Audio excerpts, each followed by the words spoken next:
Hello everybody, welcome to today's show. I thought I'd just show off, just my sewing options. This is something that one doesn't see. I thought this was going to be less obvious. I had to fix this button. It's what happens all the time. Buttons pop off. So it definitely happens.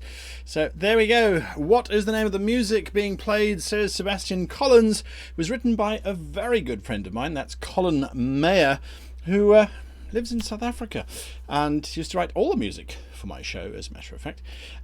So there we go. No one expect a rogue. No, absolutely. I'm just testing out this button. Like I said, I had to sew it on the other day. It ripped off. I have no idea how to do buttons. I was trying to figure it out, so I ended up having to sort of stitch it.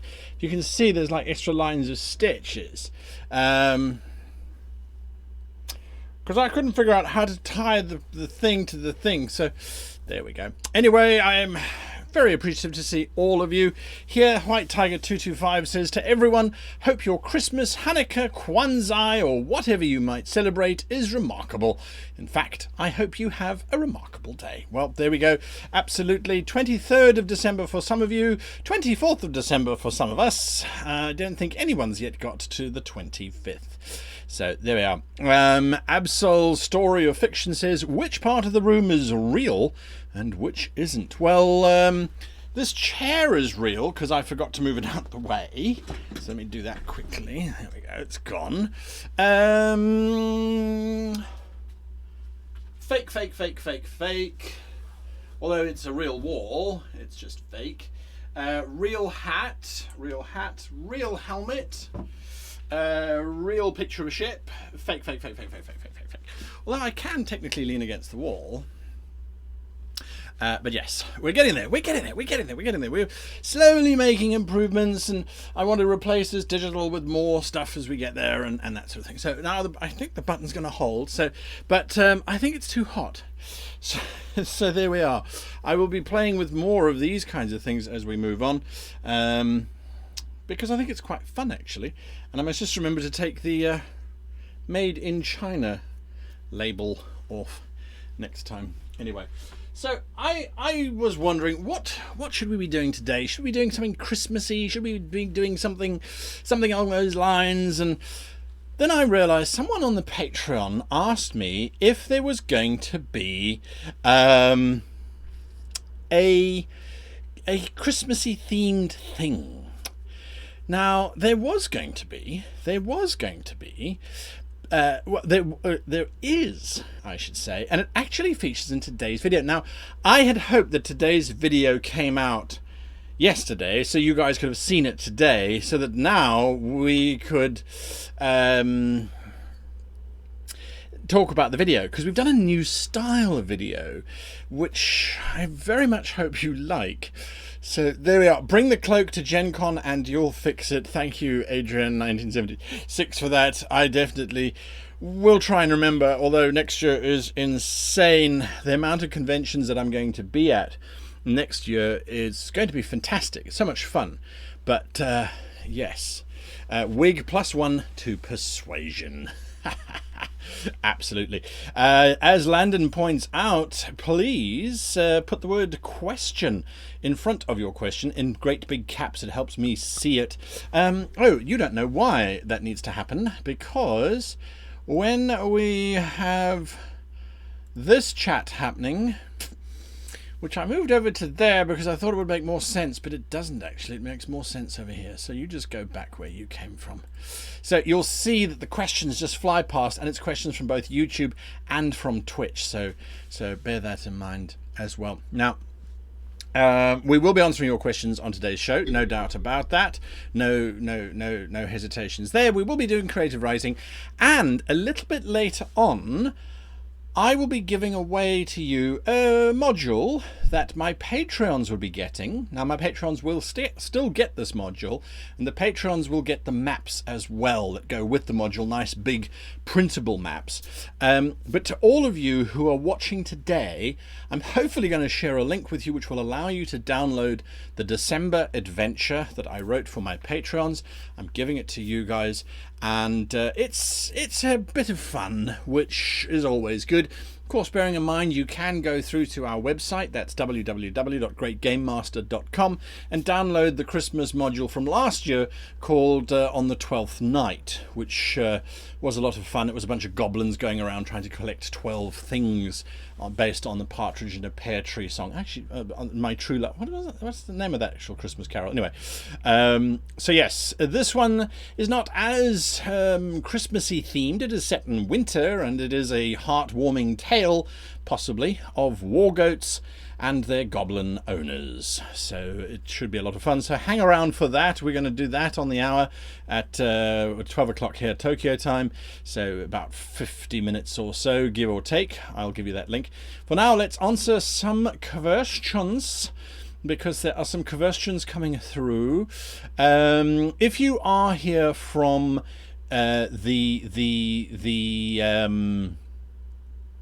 brain's gone numb. I'm so excited about something that I'm going to share with you a little bit.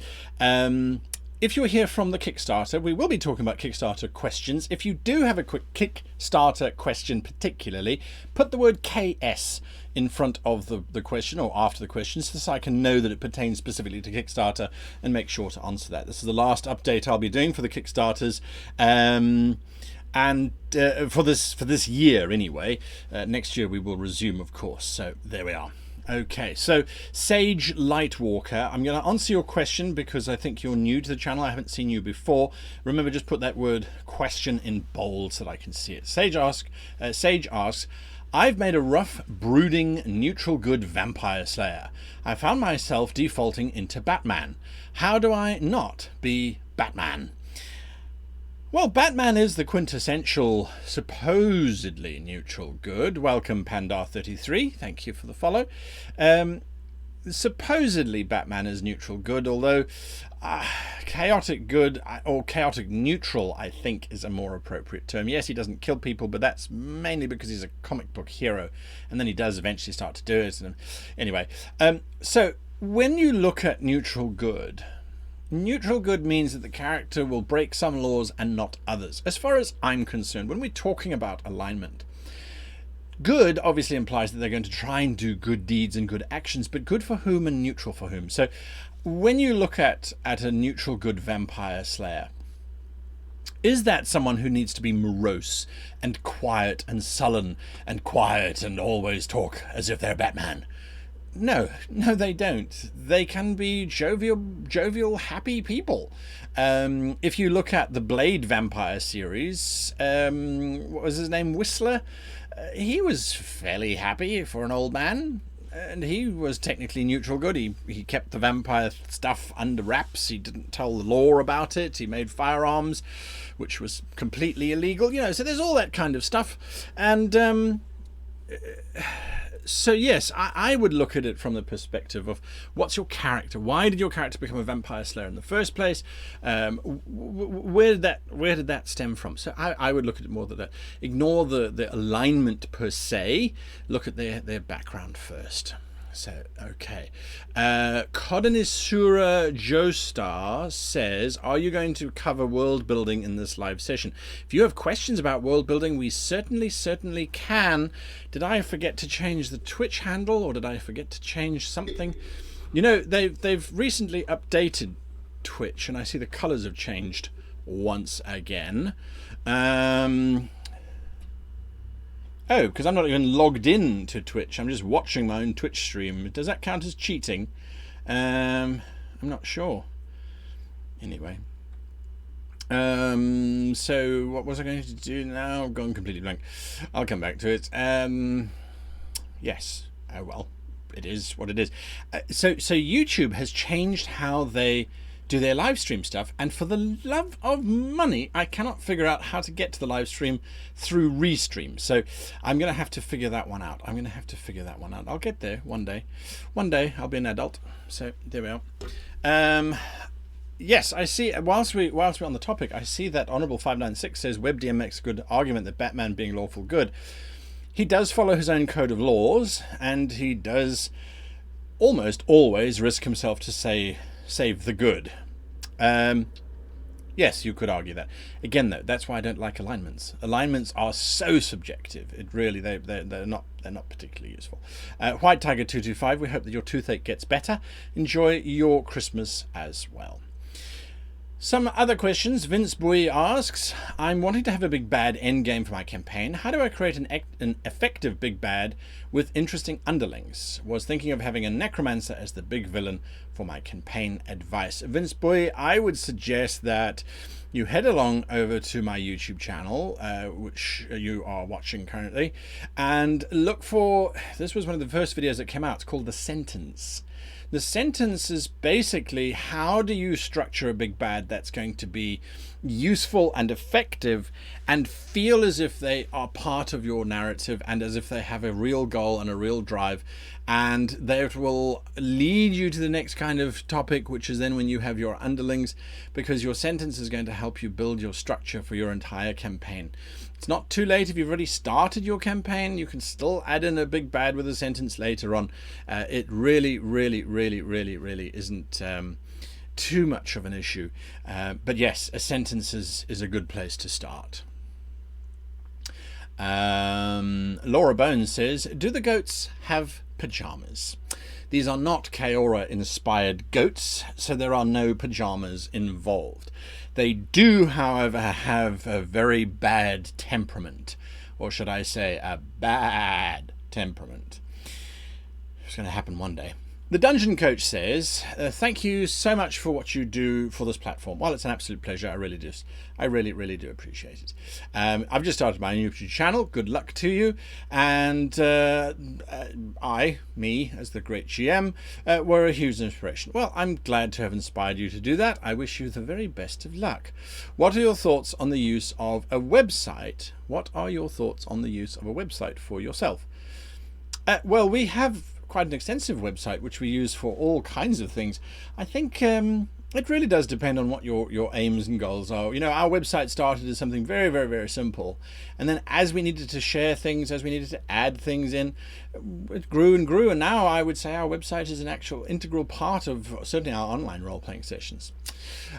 Nico something T says, hello, how about the Dungeons and Dragons 3.5 edition? How can I make a campaign starting the PCs as commoner, and how can they progress? It's a great question, and I think oftentimes we look at it and we go, well, what is a commoner? A commoner is a level 0 character. So that's exactly what I would do. And I know of a lot of GMs that I've spoken to in the past who said they start the players off with effectively 8 score in everything, no skill values whatsoever. And the very first adventure, the players have got a name, they've got a background, which has given them some basic skills, and the background is dependent on their parents, okay? You know, where they were raised, whether they're a blacksmith, or a thief, or that, or whatever. And that's it. Then they go on their first adventure. And as they're going on the adventure, if someone picks up a sword, or if they pick up a club, the GM will then say, okay, you've been swinging this club now, you've had one full combat, your strength increases by +2. And the characters never get to more than a +5 or a +6 modifier by the time they get to level 1. But that's certainly a way of starting. Now, 3.5, 5th edition, it doesn't matter. It doesn't actually matter what role-playing system you are using. You can use this method with any of them, is literally in doing that. And it can be a lot of fun, especially when you've got players who are good role players. If you have inexperienced players, they're not going to know what your goal is. They're not going to know about how to drive and look at their character as motivation for the story, and as motivation for them as they roll forward. So that's certainly something that I've heard done before. I think it could be very, very exciting, and yeah, something to explore. Ha ha ha ha! So many puns in the chat. So many puns. The Dungeon Coach says, thoughts on this? I did not have my players choose alignments at the beginning, but after 10 sessions I assigned them alignments based on how they RP their characters. It can work. It can work, Dungeon Coach, where you assign these alignments after the fact. Players are going to get unhappy. They're going to say, oh, I wasn't neutral evil. You killed those people without any evidence. You did that, you did that, you did that, you did that. You are evil by definition. But I didn't intend... Well, it doesn't matter. That's your alignment. So it can lead to friction, and it's an unnecessary one, in my opinion. Why have alignments? That's my ultimate question. Why have alignments? We are morally ambiguous individuals, and if the player wants to play someone who is morally righteous or who is legally aware and doesn't want to break the law, that is the player's choice, and they should be free to play that if they so choose. And at the same time, just because a person follows the law and is always good, when it comes down to do we kill this innocent person to save a city, their role-playing becomes more interesting when they can actually break that alignment and move out of it. Which a lot of people go, oh, well, my character wouldn't do that because I'm chaotic good, and good can't kill people or can't kill innocents. Or you go, no, don't look at it as a prison. Don't look at it as a prison. Look at it as a guide, or not at all. I generally don't care about alignments, to be perfectly honest with you.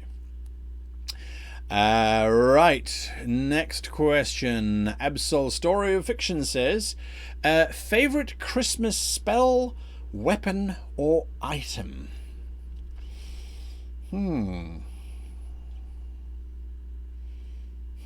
Well, Bag of Holding obviously is an immediate one that comes to mind. It's not particularly exciting. I don't really like that. I would have to say Fire-Breathing Reindeer. Fire-Breathing Reindeer are my favorite spell, weapon, item combo. Actually, all three of them. In the 12th Night Before Christmas, the module you can get from the website, there are Fire-Breathing Reindeer, because I thought, well, reindeer are not particularly... I mean, in real life, they're a little bit intimidating, but ultimately they're just a large burger waiting to happen. So, yeah, let's make them fire-breathing. Now they're a bit more terrifying. So there we go. That's mine. What's yours? Favorite Christmas spell, weapon, or item, everybody? What is your favorite Christmas spell, weapon, or item? I do like that. I do like that. Ahoy, Cecil Marsh. Cecil Smash or Cecil's Mash or Cecil Ash? We have to decide. Sumeraji Chan says, how do you handle pulling into new players' characters into long-running games without it seeming like an obvious bump? How do you handle pulling new players' characters into long-running games? It's always tricky. And I think that one thing that we have to fundamentally remember is, think of your favorite TV shows. They don't really do it these days anymore because they contractually oblige actors now to sit around for 7 seasons or 8 seasons, regardless of how long the series actually runs for. But oftentimes, in the past, characters left and new ones arrived. And I can't think of any better examples than in the Star Trek franchise, where even in the 1980s, we had an actress who used to play Lieutenant Tasha Yar, and she decided she didn't want to be typecast in a show, and so she left. And that was in season 2, or end of season 1, season 2, somewhere along there. I never liked her as a character, but she left. And they had to figure out how to replace her. They didn't add in somebody new. In Deep Space Nine, the character Terry Farrell, she left. She didn't want to be for the last season. Again, she thought she was going to go on to bigger and better things, and that's her choice. So they brought in a new character, Ezri Dax. In Voyager, they took out Kess and they replaced her with Seven of Nine. I personally think that in Deep Space Nine, it was a mistake. They shouldn't have replaced her. I think in Voyager, introducing 7 of 9 was brilliant. And how did they do that? So this is my long preamble. It's not trying to convert you to go and watch Star Trek. It's about looking at straightforward storytelling, because Star Trek stories were never ridiculously complicated or convoluted. They got a little bit later on in Deep Space Nine, but that was about it. Because it's fairly obvious what they did. They brought in this character. This character was antagonistic towards the establishment and challenged the establishment, causing the establishment to adjust slightly, and the character to learn to be part of that. So I think the important thing is when you're introducing new characters into the scenario, into the adventure, is make sure that the first few adventures, at least, are somehow important to their character. So if I have a player who says, right, I'm leaving, I don't like this character, I want this character to die, and I've tried to convince them to go through a ritual which will soul change them or spiritually, advance and all that kind of stuff, and they don't want to do it, they want to have a new character altogether, or a new player arrives, or an old player leaves, all those kinds of things. Fundamentally, the first thing that I do is make sure that the adventure that they enter in on is that they enter in at the beginning of the session, not halfway through or right at the end. That's awfully boring. If you're in the middle of an adventure and a character dies and they're making up a new one, don't bring them in randomly. Just say to them, listen, sit there, drink your coffee or your tea or whatever, and just enjoy the rest of the afternoon or the evening. Next time you'll be involved. And then you create an adventure that brings them in. And it doesn't have to be go and save them from the prison, because that's immediately where we put them in. Or they were in the dungeon that you were in. No, break away completely. So if the characters are in the middle of a dungeon, suddenly there's nothing wrong with doing a flashback and saying, right, we're actually 5 years in the past, these are your characters, and this is a little micro adventure that they're going on, one session worth, and so we get the characters to know each other. Now we flash forward again and we're back in the dungeon. This character, are they there? No, they're not there. Okay, we're not going to do one of those, now they suddenly appear because we did a flashback and da-da, look, hands waving and all that kind of stuff. You can be more subtle to it. Have a session where the player's not there and then go from there. So point number 1. Point number 2 would then be to make sure that you have that character have a backstory adventure as soon as possible. So introduce them into the group, get the group moving forward, and then go and do a backstory adventure. And if you don't know what I'm talking about, watch the channel the next couple of weeks where I talk about backstory adventures. Go and do that. It will make them feel as if they're part of the entire space. It'll get the players into the right headspace. And ultimately, you are jamming a character into the story. Normally, it would be an NPC, which would have no value. Now you're actually bringing in someone else. So there is a certain amount of metagaming that has to happen, and the players need to go along with that, by the way. There's nothing worse than having a bunch of players, and you meet this new person, and they go, well, my character wouldn't work with that one, because they're a stranger. You go, well, then you shouldn't be at my table. You can politely go and play a game with yourself. Everyone has to be aware that as much as we want this to be here, as much as we want it to be integrated, there are certain things we just have to go, yeah, all right. Necanomy 2015 says, which do you prefer to do first, world building or story? I find world building almost irrelevant when I'm still not sure what items and locations are going to be in the story. It's a good question. It's a good question, and that's going to lead me to my next little segue, because I'm getting thirsty. I am going on holiday in a couple of days' time. Before I leave Japan, I'm going to go sightseeing on Japan. I've decided, and it's going to take a lot of train trips around because I'm going to a castle. I'm going to 2 castles actually, and so for that, I decided I needed to have a supply of coffee on hand. And I did the math. So you can buy coffee in Japan relatively cheaply for around about 110 yen or about $10 a cup. I think that's how it works out. Or is it $1.10 a cup? Anyway, and I drink quite a lot of coffee. So I was working out, okay, it's a 3-hour train ride. So that's 3 cups of coffee at the very least to get there. And I'm going to drink this much coffee. So it's just cheaper if I just buy my new streaming. This is for streaming now. I'm very, very excited. And once I'm in the UK, you can bet your bottom dollar I'm going to try and glorify it up. But I'm very excited to introduce you to my new streaming mug. And this is it.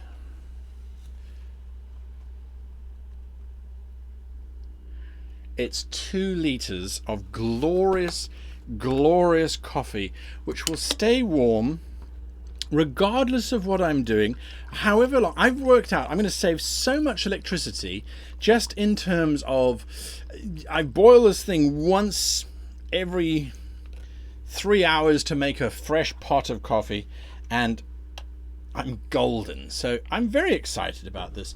I'm very excited about this. And it's got a nice little handy strap on it, so I can just lower it down like that, and it's just going to sit over there. It's waterproof. The mug that comes with it comes with 2 mugs, and it's nice and big.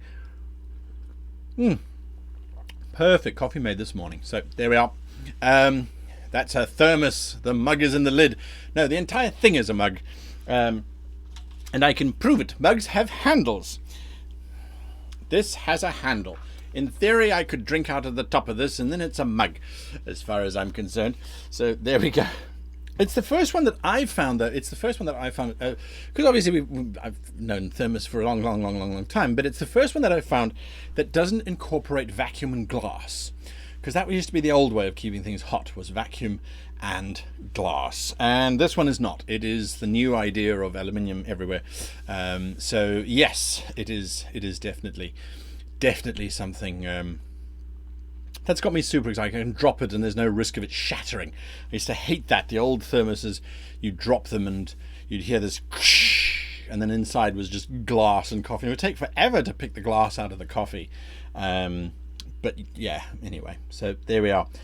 Right, so I'm gonna decorate this when I get to the UK. I can't do it in Japan now because everything's boxed up. Okay, so we were talking about backstories, and I've completely lost all the wonderful questions that had lined up. So I'm going to scroll up a little bit to go back on those questions. Oh, we were talking about world. Yes, there was that question that came up. So please re-ask your questions. You can see that it's already skipped on. Please re-ask your questions. So the world building versus story. To be perfectly honest with you, I probably would be a liar if I said, oh, it's got to be the world first. I draw the world first, and then I create the stories. I would be a liar if I said, oh, it's definitely the stories first, and then I draw the world based on the story. And I'd be a liar if I said, I find an image and go, that's a cool image. Boom. I'm going to do a story based off of that image, and then that expands out into a campaign world. So for me, it doesn't matter where you start. The critical thing, and I think this is the thing that we all suffer with, is you just have to start. So whether it's a world map or not, and I will confess though, that the world map for me is very, very important. Super critical. Xander the Green, thank you so much for that. I really do appreciate that. It's absolutely very, very, very generous of you. Thank you. Merry Christmas to you as well. Absolutely. Your cleric has cast bless. Thank you for the blessing. No, I do appreciate it. I'm going to talk about it. Well, I'm going to put that towards, by the way. So I'm going to write that down. I'm going to keep a running tally of that. So that's there. We're going to talk about that in a little bit too. Yeah. So it's all over the place. I can't show you. Wait a minute. Maybe I can. I'm going to try something. It's probably going to break it won't break the stream, but it might break the camera. Let's see. Let's see what view we get here. It's going to be a weird one. Yeah, I thought so. So these are the tops of my monitors. You can see I dust frequently. But this map over here, this is the back of the room. I look at this map. This is a map of Braxia that I made a long time ago, and I've been refining it and that sort of thing. That map is the second version of the map for the same world. I've had Braxia for nearly 20 years now, and it had a map which I had drawn based off of Joe Dever's Lone Wolf map of Magnamund.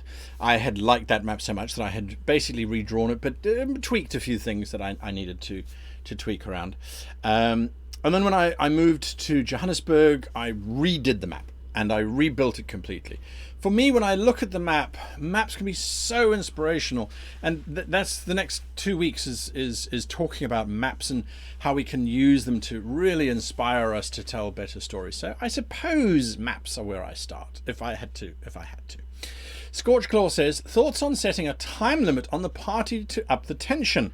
For instance, the two wizards are dueling and you must choose a side. You've got 45 seconds out of character before I need a decision from individuals or the party. Well, there are a lot of ways of looking at this, and it's a little bit of a complicated question, to be perfectly honest with you. In the old days, and I've actually done a video on it, I used to do this. Basically 3 or 4 seconds. What's your character doing? Standing there, nothing. What's your character doing? And I used to do that to train my players up so that they didn't sit and not do anything, because that got very frustrating. Or they would sit there going, I'm looking, I'm deciding, I'm thinking, I'm what? Yeah, okay. Now, a very good example, I'm going to hold this up. This is that role-playing system, the try system that I spoke about, that I wrote the other day. Wrote it for a very good friend of mine who is completely new to role-playing, and I thought, well, let's write something as simple as this. So it is quite literally, it's a 4-page block of tables, basically. There's more to it, and once I've fleshed it out, it'll probably be maybe 10 pages for an entire role-playing system. We play tested it. It went down very well, but the back is on the spells. Now, the spell system within this is that you build your own spells. There's no predefined spells, and so you build a spell and you've got to calculate what the spell, there's all sorts of things that go into it. What we found was that the players loved the ability to say, I want to cause the water in the target's body to boil. How do I do that? And then the system allows you to go, well, it's +1, it's plus da-da-da-da-da. Okay, that's your number that you've got to roll above, and then they roll it, and then it happens. And it's absolutely cool. The problem is that it then becomes a Green Lantern effect, where it's like, well, we can do anything we can imagine. Ooh, now we've got to try and imagine this stuff. So in that system, one of my notes, quite literally, spellcaster has 10 seconds to decide on or to design spell on their turn. So literally, just describe to me the spell. Okay, you're out. Next. They have to describe the spell they're in. So yes, you can do that, and yes, it puts them under pressure. From that perspective, putting the player under pressure, some players just hate it, and they go, I can't, there's a counter, brain dead. So be aware of that. On the other hand, putting the player characters under pressure, saying that the bridge they're on is going to collapse in 5 turns. Yes, absolutely. It's one of our major pressure points. One of the 3 Ps that we want to use is to put them under pressure. Dragon Soul, update. Guy, thanks for the suggestions of how to get a new and younger player to roleplay my game.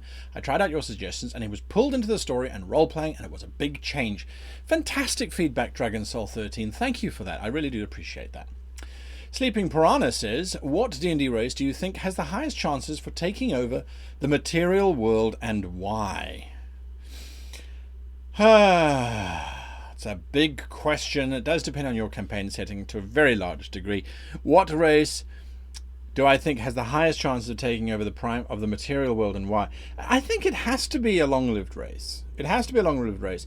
I would say the race most likely to take over would be a player character race. So if the player characters are playing elves, then they can really push forward things. So yeah.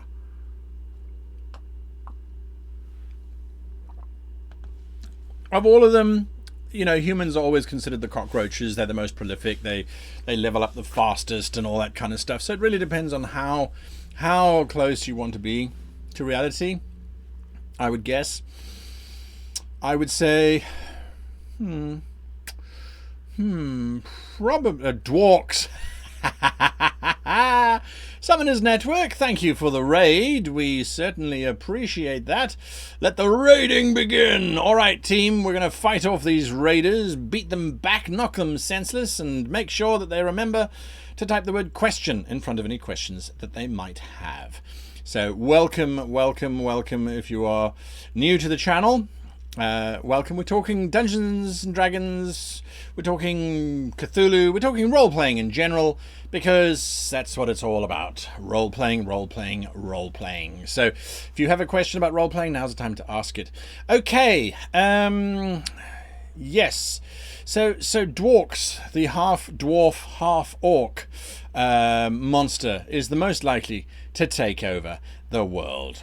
There we are. I think that makes the most sense. I see someone was saying that they hate making maps. I think it was Handsome Aaron. I couldn't agree with you more. Sometimes it is incredibly laborious, and it can be, especially if there's a major process involved. And so for me, that's why when software comes out that allows you to make maps, I go, is it easy or is it difficult? And I'm part of the I suppose you call it the feedback team of Dungeon Fog, who are sponsors of the show and friends of mine personally. And the greatest advantage I think that I bring to that is the ability to sit back and go, it's too difficult, make it easier. If I want to do this, it should just be done. Don't make it complicated. And then they have to rethink and redo that and that sort of thing. So I'm always about making it easy, making it simple. I can't wait for their next system to come out, Deos, because there's a whole bunch of random generators and stuff, which is super cool. So there we go. Lots and lots of options. Hand drawing maps, of course. I always used to find, it's like, oh, I want to draw these gigantic maps. And you draw the first layer and you're like, whoa, that took me 5 hours. I've only got another 10 levels to go. Oh my goodness. No, I'm not going to do that. So yeah, I've actually just done a whole video on what's the right type of map for you. And I think something that I didn't take into account was the amount of effort that one kind of goes through when doing those kinds of things. So there you go. Definitely happens. Honourable 596, thank you for that. Okay, so Dungeon Painter Studio, I see Frozen Frost is talking about that. Elric 1, welcome. Dungeon Painter Studio, yeah, so for me, this is what I can honestly say, is that when you are looking at the software that's available, you're looking at what's out there and you go, okay, so you've got Dungeon Painter Studio. It does some really cool stuff and you can make some beautiful maps in it. And I don't want to say forced to use it, I was contractually obliged to use it when I was doing the Save or Dice shows, because they were the primary sponsor there. So I got to use it a lot in those shows, making all the maps and things. It certainly did a very good job, and if you got all of the additional content, then yes, it was perfectly functional. But there were some things about it that you kind of go, well, why did you go that way? Why didn't you just do it this way? Then you look at other pieces of software and you go, okay, you're still better than that or better than this and those sort of things. So it definitely is about finding software that works for you. Now, I look at other software because I also have to be aware that I become very locked in my ways. I'm like, well, this is the software I've used for 30 years and I'm going to carry on using it regardless. I'm very aware that can happen, and I don't want to do that. So, yeah, it's I try to keep an open mind about things, and for me, again, I just go back to Dungeon Fog so quick and so simple. It is frustrating to me as a creator when I sit in meetings and they say, okay, we're going to be releasing a modern day setting next. I'm going, no, I don't want modern. I don't care. I want elves, or I want this, or I want that. That for me is the frustration. So personally, but I find it the easiest. I see there's a question about Incarnate. I was and still am a huge advocate of Incarnate. It's a great regional map maker, world maker to a degree. I would still default to Wonderdraft if I was making a big world, but bearing in mind different needs. So from my perspective, when I do a map, generally I'm doing it for you guys. So that's commercial use. I'm doing it at that scale where it's like, I need this thing to print out at a certain resolution, and I need it to do this, and I need it to do that. And so my requirements are, hey, can I make this map 3 meters by 3? And the biggest map I've made on Dungeon Fog, just by the way, was a 6, in real life, it printed out to 6 foot by 6 foot. It's this arena to scale, columned, this massive arena, 5-inch blocks, 1-inch blocks, and that's 6 foot by 6 foot. And they're like, Not necessarily designed to do that. And I go, well, that's why I'm here. I wanted to do stuff. Anyway. Okay, where are we? Looking for questions. Xander the Green says, I'm building a desert campaign. Very interesting. I've built new subraces called Sand Elves and Dry Skin Lizard Folk.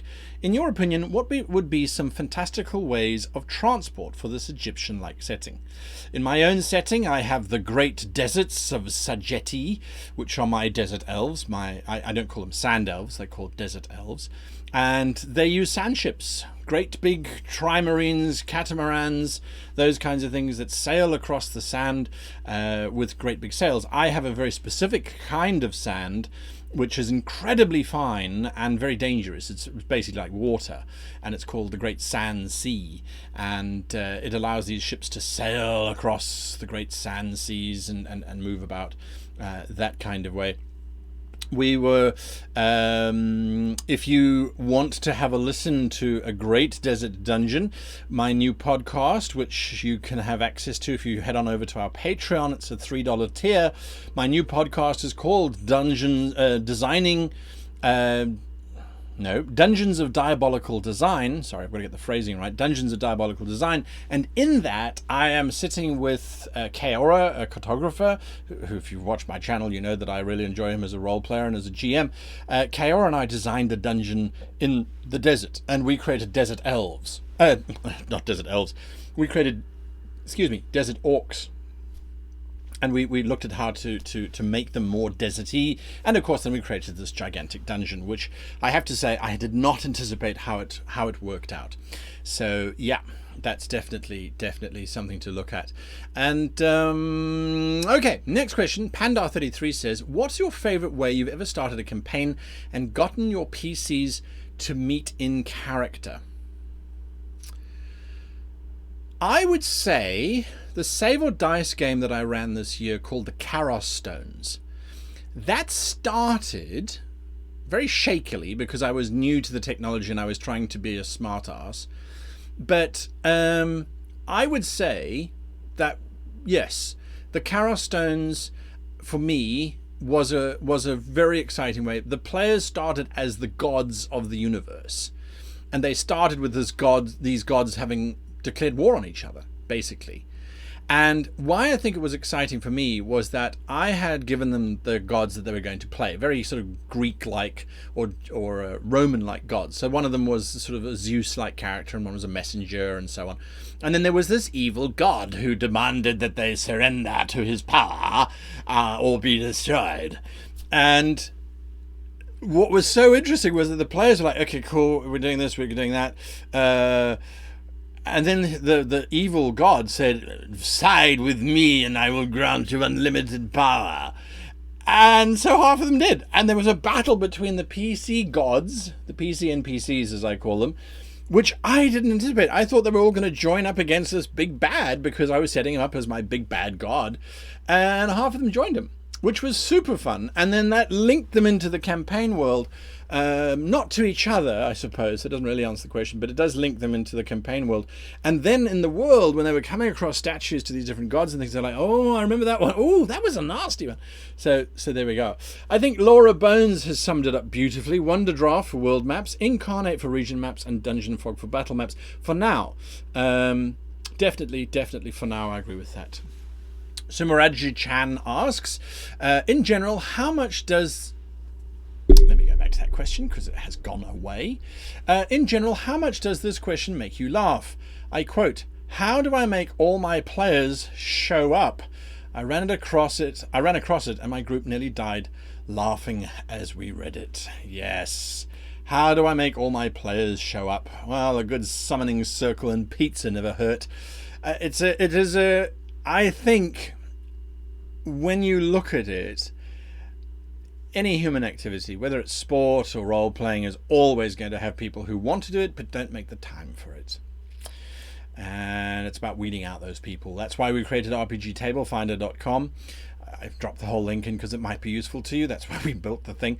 RPGtablefinder.com lets you find people and set up times and stuff, and if they drop out or if they don't make it continuously, c'est la vie and arrivederci. We will see you whenever we invite you back, because I find it when people don't show up for a game, it's incredibly frustrating. And it's akin, people don't think about it, but if you were playing a sport, let's say you're playing a tennis match, for example, and one person was responsible for setting up the court, pulling out that creepy net. They were always slightly manky, weren't they?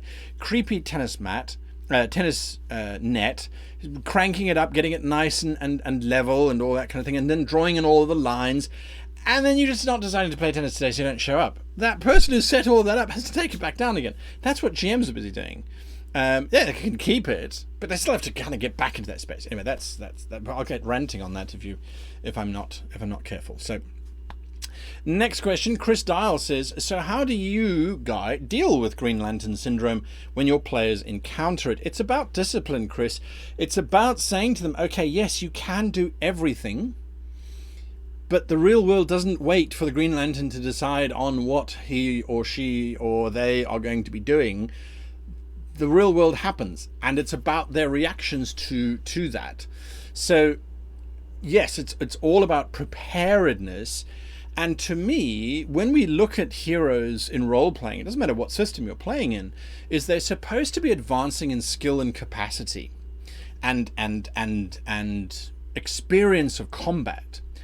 I find that is the least appreciated part of the entire role-playing experience, is that the players don't do that. They play the character the same way that they were playing the character level 1. They're now just doing more stuff. It's very seldom that you will find a bunch of players who go, well, 6 weeks ago we were fighting very badly and in an uncoordinated way. Let's work together to work out, well, if this happens, then I'm going to go and do that, and you're going to do that, and I've got this now cool power. So with the Green Lantern idea, it's a case of saying, well, if you don't get faster at using your powers, it means you are not actually learning how to use your powers. You're just reacting to situations and stimuli, which is technically not leveling up. So I don't know. I think, again, a countdown is always going to help. If you can do anything, you need to decide what you're going to do. Otherwise, nothing will happen. So, yeah. Lord Nightcon says, do you have any advice for an effective arc for a character who is reliable and likable that the players don't want him to change? Well, absolutely. When you're on an arc, if you have a likable, nice character and the personality is good, sure. What does that person, though, want? Do they want to be happy and useful all the time? Sure. But personally, what do they want? I would look into that and I would say, okay, everybody wants something. Everybody wants something. Whether it's to be needed or to be loved or to be helpful or to be useful. They're the 9 personality types which I've spoken about ad infinitum on the channel. You can find them all over the YouTube channel, where we literally are talking about, well, these are the 9 things, the 9 categories of human. Everybody wants something somewhere, and if that character is getting it, that's brilliant. Then you need to figure out how to take it away from them. If you want a character arc to happen, remember, character arcs don't, we might say, well, I want my character to go through trials and tribulations. Okay, how are you going to bring that about? You are the architect of your character's story. You have to go to the GM and say, hey, listen, thank you, Northwatch, for that cheer. You have to go to the GM and say, my character needs to go through a crisis of faith. Is it possible that something like this happens? So I would always look at it from that perspective. Create the arc based on what the character wants, and create the arc in terms of, okay, well, what if this character is a nice character, but they get tired of it and they go, I don't get any gratitude back. That's it. I'm out. I'm going to be Mr. Mean from now on. There we go. And they try that. But it's an exploration and it's an adventure potential. I'm leaving until someone shows me gratitude, or until someone shows me gratitude, I'm not going to heal anybody. Absolutely possible. So there we are. I hope that answers your question. Scorchcore says, Laura. Oh, okay. So that's a question for Laura. I think. The Omnipimp says, how to get players invested in the story. Hit them where it hurts. Hit them where it hurts. I am going to share with you a very brief glimpse here of what I have been working on for the last few days. I'm not going to hold it for too long. I'm going to scroll all over the place. These are the 11 adventures that I have been writing over the past month or so for the Complete Campaigns Nautical book, based on the submissions. So this one, for example, the submission was given to us by MTV Extreme. That's what they want to be billed as in the book. And all they did was give us this crew information. So then I had to go and break it down, and in this one a mad goblin pirate is attempting to cause a volcano to erupt and must be stopped. That's just the summary sentence. That's kind of like the hook. But when it gets into the introduction, it's about how do you get your players in there? How do you make sure something really, really interesting happens? How do you get them invested in the story? And oftentimes it's a case of stealing something, taking something, denying something to the players on behalf of their characters. I don't know why it's dusty in here, because I haven't dusted, obviously. So I look at it long and short, because I've done videos on how to do this. So if you're not aware of the channel Omnipimp, go and find these videos, getting your players invested in your campaign. I think that's what it's called. Now, long and short of it, get them to go on the adventure. Let them decide to go on the adventure. So if there's make it something suspicious that they investigate. There's a person watching you in the corner of the bar. As you approach them, they run away. Players are going to go, well, hang on, why? Why did they run away? I'm going to try and follow them. Perhaps they just said it's fine. So then just keep baiting them, keep prompting them. That would be my suggestion. That would be my suggestion. Matthew Killian says, last question for now. So hold your questions. Just please hold your questions for a little bit. We're going to do some other stuff. We're going to come back to questions. Where are we, Matthew Killian? I saw your question. It's gone. It's gone. There's just a wall of text in front of me and my brain is broken.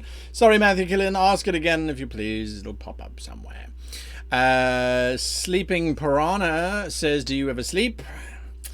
Well, as a matter of fact, I had a house guest yesterday who said that I'm a workaholic. I'm like, I'm not a workaholic. I just happen to work when I'm not sleeping. And I hate sleeping because I can't work whilst I'm sleeping. I don't think I'm a workaholic. I think I'm a creative vent. And if I don't do what's in my head, I will explode. I'm very bad in real life, just by the way, in terms of people will say to me, okay, so next Tuesday we're going to go for drinks. And then on Tuesday I get this message, are you coming for drinks? And I'm like, drinks? What drinks? What drinks? What drinks? Oh, yes. Oh, bugger. How about next week? I'm very bad at it and I hate it. Absolutely hate it. Goes in one ear, comes out the other. But in terms of product, it's like, whoa, let's just write this system. What if we did a role-playing system that... Anyway, I suppose that's why I have the channel that allows me to do stuff. So there we go. Okay, now, so hold your questions for now. Hold your questions for now, please. I want to talk about a little bit here, or a little something different. And I need your input. So I need your help on this. And once you've helped me, I will then give you the adventure, which I actually should probably show you what it looks like so you know what kind of deal you're making here. Because if you make this deal with me, we'll both have to comply.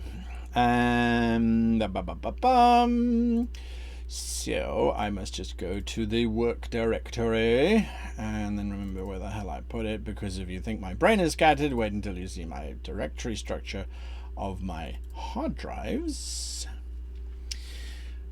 Okay, so, right.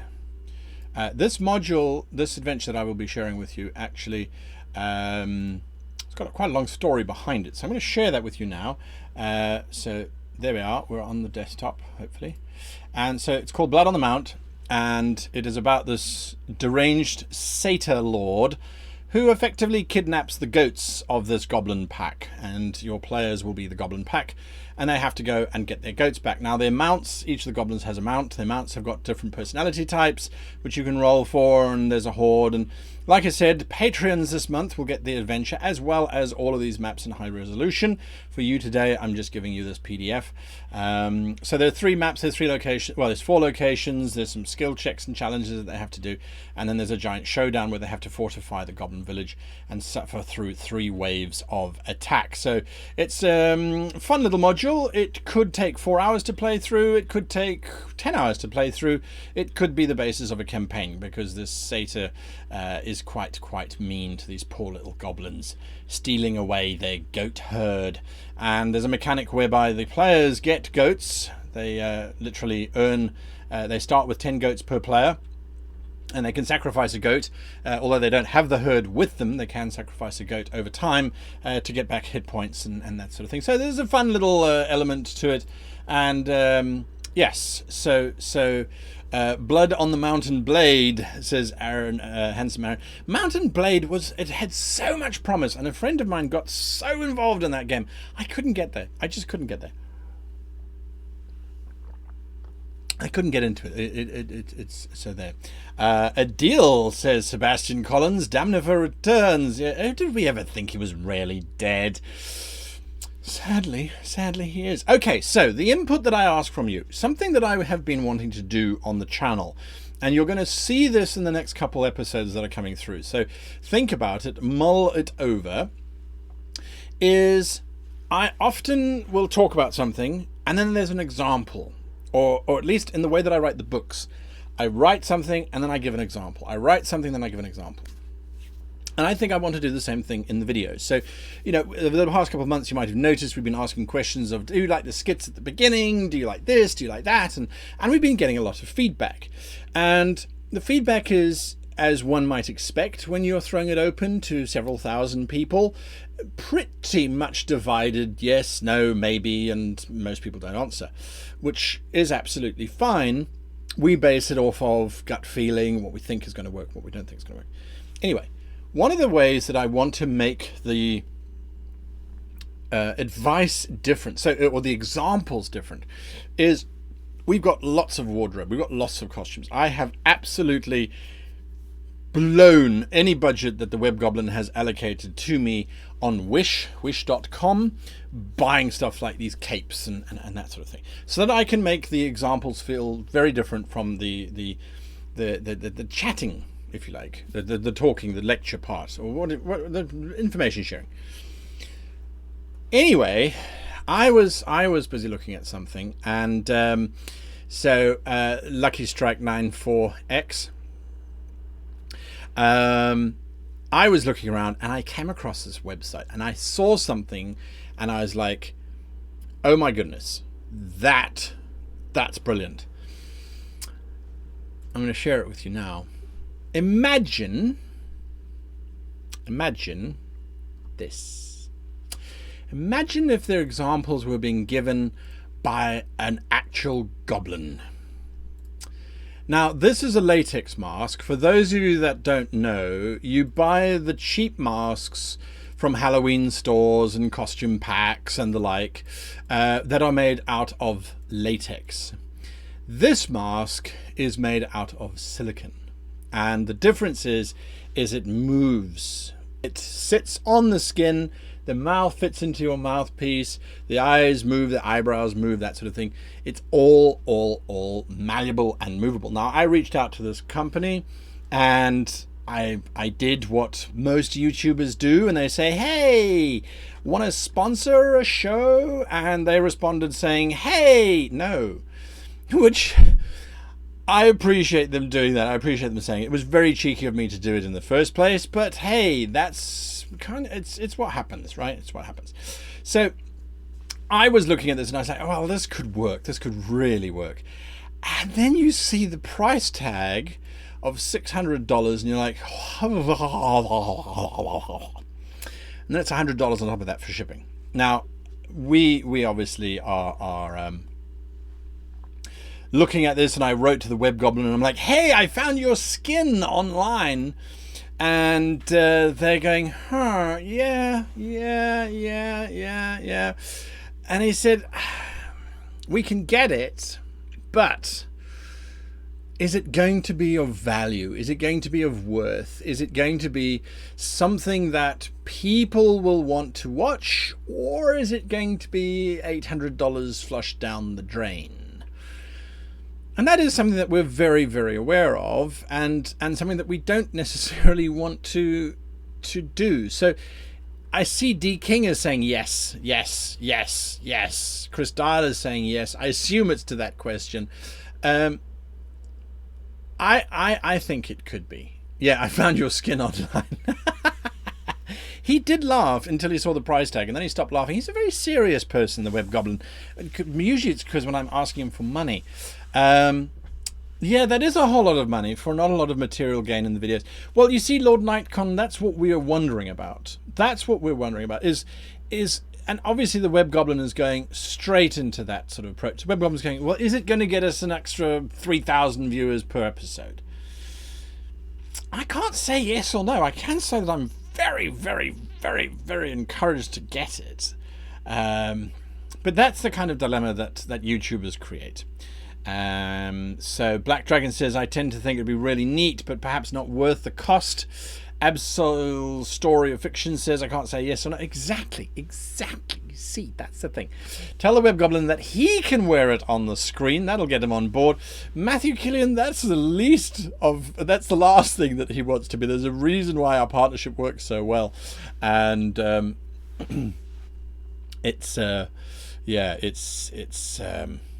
it's interesting. My prediction is that you'll try it out once or twice and then stop using it because it will be very uncomfortable to film in, says Duraken. Well, Duraken, you are quite right. You are quite right in terms of that prediction, except, curiously enough, and here's some personal share, if I put powder or makeup on my face, it reacts very, very, very badly. I have very acidic skin and it goes insane.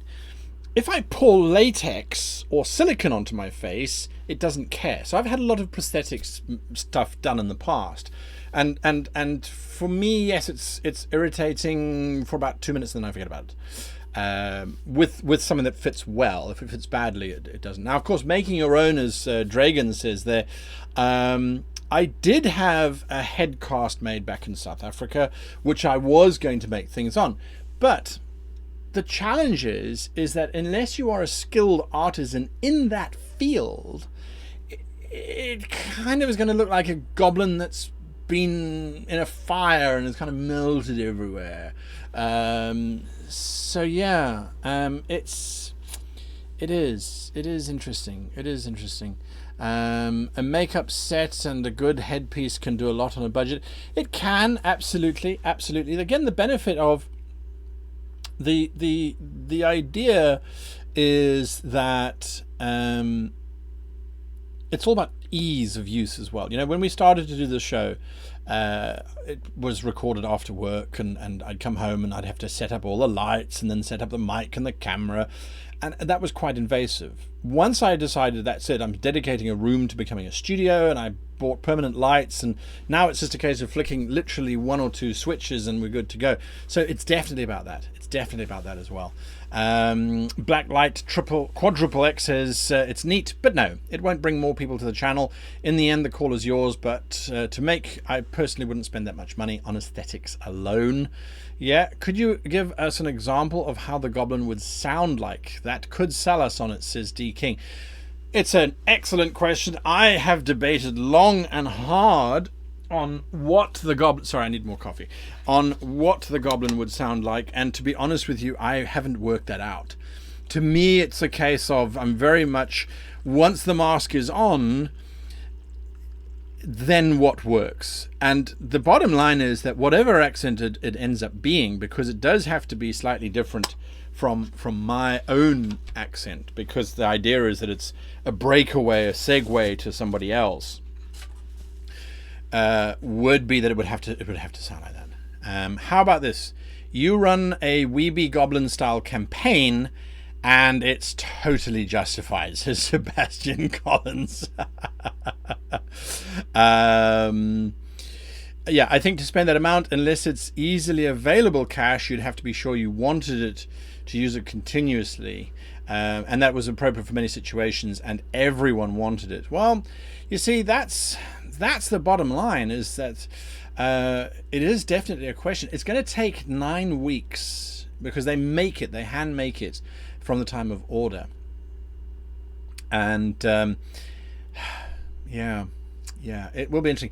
Have a look. So do you see now the intricacies of running a YouTube channel where you're just trying to help people have better and more fun playing games, and going from there. So Durican, face rig and an animated character. I'm glad that you brought that up. I have approached face rig. We had a lot of emails backwards and forwards. Legally, I'd have to pay close on nearly $2,000 to buy the license for face rig for commercial use. This is one of the big challenges that one doesn't realize. If face rig, which is a piece of software and it literally tracks your face and it creates these beautiful animated characters, it's absolutely yes, a good way to go. But in order to use it on a YouTube channel that makes them more than $500 a month, which is what we do, thankfully, so that I can actually do it full time, you have to pay for a commercial license, which is several $1,000s. So then you go, well, then the latex mask is actually not that bad because it's real, it's forever, and if face rig ever shuts down, I can't carry on using it. So there is that. There's definitely that. To be completely honest, says Matthew Killian, there are other channels for bits. I came to you for the information, and you do a top-notch job at that. You don't need Flash. Absolutely honest response there. I really do appreciate that. Do a dry run with some examples. Yep, that's a very sensible approach. And yeah, so have a look at the next couple weeks worth of videos that are coming out. You'll see the breakaway that I was talking about. It's just different costuming that I go with. So Battered Boggart says, I follow for your advice, not dress up. Absolutely true as well. That's the thing, is we look at it and we say, well, how do we do this? How do we do that? So yeah, as far as monetary risk to grow your audience by 800 seems like a small risk. Zip Zap Rap says, so yeah. Lots of things. I do like your intro and outro bits quite a lot, and I think that's the key. They work much better as bookends than they do in the middle of the informative bits. There we go. Did not know that they had a commercial license, says Durican. Yeah, and there are other options as well, Durican. Adobe actually ships with one. Character animator it's called, which we were looking at as well, but again, there are commercial issues that go with that. All right, I think you have been very kind in answering my question and in seeing perhaps a little bit of insight into this channel and what we think about it. I think you've convinced me not to get it at the moment. I think if we were to run another show for perhaps Wizards of the Coast, or if we were to do a Goblin-based campaign, then maybe. So yeah, maybe that's what we're going to do. Right. So we're going to go back to questions, but before we do that,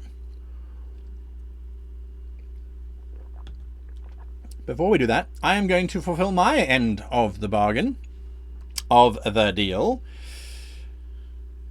and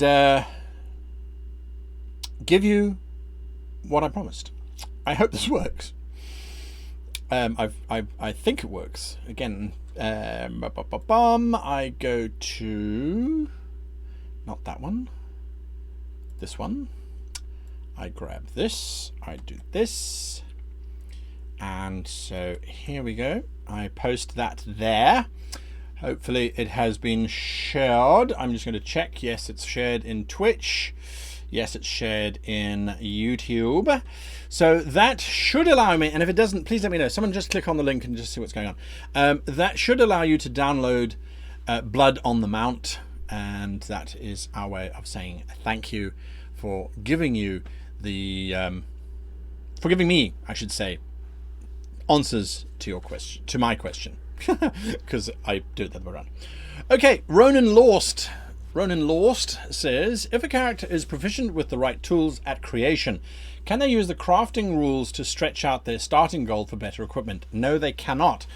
The idea is that the starting gold is derived from their ability to make money using those tools and things. That is how I would interpret it. I wouldn't allow them to do that. Otherwise, every single player character will have proficiency in some kind of tool space. No, it's literally this is how your character survived up until this point. So that's how it would work. If it was done any other way, there would have been a system in place to do that. And there are many systems in place where your character's starting occupation determines how much cash they start with. Laura Bone says, would a long-hafted blade be a suitable weapon for a yak riding orc to wield? These are 600-pound yaks. A long-hafted blade. Now, well, thank you for that. Thank you. Getting close to bedtime. Have a cuppa. Absolutely. Thank you, Adrian, 1976. I do appreciate that. So, I was in the Samurai Museum here in Tokyo. Wonderful place to visit if you are interested in samurai. And I did not know that the samurai had katana designed for horseback combat. And these katana are so big that the rider couldn't actually wield it whilst riding their horse. So they would have a runner running next to them with this mega katana, basically a great sword, strapped to them. They would run along. When the Lord wanted to wield this thing, the servant would hand them the blade. The Lord would have this great big weapon, cleave through people, turn around, ride back, and give the blade back to the servant. So there are some very interesting blades. Then when I was in the States, there was this long bladed, think of a curved falchion on the end of a quarterstaff. This mega long blade thing. It was beautiful. And so yes, absolutely. I think that's perfectly appropriate for a yak riding orc. And I think something that we sort of fail to take into appreciation. In real world, horses primarily have been the beasts that have borne us into combat. And those horses went through incredible amounts of training to desensitize them to the entire combat scenario situation, not to panic, not to run away. So yes, it would be definitely something that would be a limiting factor. Elephants were used, but they frequently got terrified in battle, turned and destroyed their own troops more than anything else. In role-playing games, we have druids and we have magic and we have the ability to talk to creatures. So we can use them in far more interesting ways, and they can be trained in a very different way. If I could speak to a dog and say, listen, when this happens, you need to do that, and the dog can respond going, well, it's not a bad idea. Yes, all right, I see your point. We'll do it that way. How much more effective would these individuals be in combat? It would be brilliant. It would be absolutely, absolutely brilliant. How do you run alongside a horse? Well, Lord Knight can not in full gallop, but from what I understand, that was their duty, was to try and keep up and that sort of thing. So and not to charge forward too much. Cecil Smash, I have missed your question twice. I apologize. It'll come around. It'll happen. It will happen. Have faith. D King says, how do you encourage inter-party roleplay without forcing it? I know the players like roleplay in a different campaign, but in mine there isn't any really going on. Do they have time for it? That's the first question you should ask yourself. I know my campaigns that I do online, very seldom is there time for inter-party play because we're rushing. We usually have a limited time frame. So do you create the time for them to have it in? If you do and they just don't do that, encourage it with some NPCs. Have an NPC who's in their space come along and say, so how did you get involved in adventuring in the like? What's your story? Tell me. and then they can go through from there. And so often it's about creating the space in which the role playing can occur. So yes, there we are. Okay, Blacklight. It's gone. I think I actually answered that question already. Right, Dracone says, have you ever seen the early 2000s Disney animated series Dave the Barbarian? I recently came to the realization the series is a 5th edition campaign before 5th edition was a thing. So then maybe it's a 4th edition campaign or a 3.5 campaign. But yes, I have not seen Dave the Barbarian, to be perfectly honest with you. The 2000s, I was running around making children's television programming at that stage in my career and was not watching pretty much anything anyone else was making. And Disney definitely wasn't a Disney channel on the various channels that we had access to at that stage. So I have not seen it. If it's good and you recommend it for everyone to go and watch, Dave the Barbarian, go check it out. Chris Dial says, how do you handle tactics from players, and also how do you use tactics with your monsters? Seth Skorkowski did, and that's his YouTube channel as well, Seth Skorkowski, did an amazing video on tactics and how monster tactics will slaughter players almost every single time because players don't stick to tactics. Why? Because there isn't that impending threat of death, and there usually isn't a commanding officer to enforce those tactics and to punish if those tactics are not followed through. So tactics are useful in your game if you have players who think tactically. If you don't, then don't worry about it. My tactic usually in a game is to see where my monsters are, to see what characters are doing what, and to try and incorporate those characters to allow them to be the heroes that they are. So that's usually my tactic. If it's an ambush and that sort of thing, I make sure that there is always opportunities for the characters not to see the ambush coming, but that there's an escape route. If you watch my videos on designing prisons, there should always be a way for them to escape.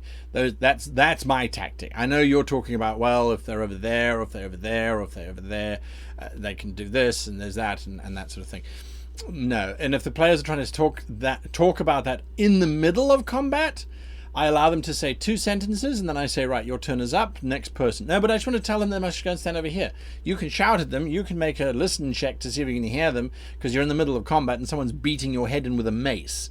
Good luck with that. Having played sport and being a LARPer, I know that when someone shouts at you in the middle of combat, it just sounds like... Well, certainly it sounds like that when you have Wookiees on your team.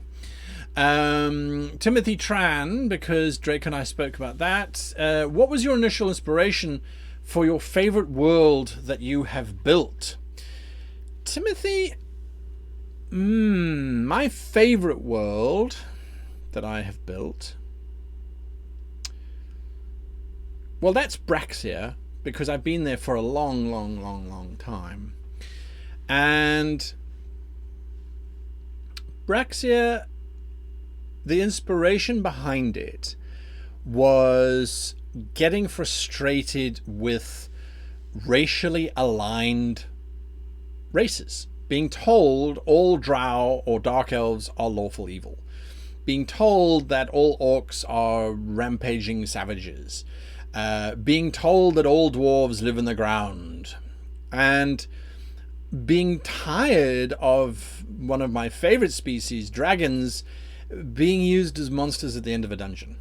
So that, I suppose, is where that came from, is saying, no, that to me doesn't wash, that doesn't work.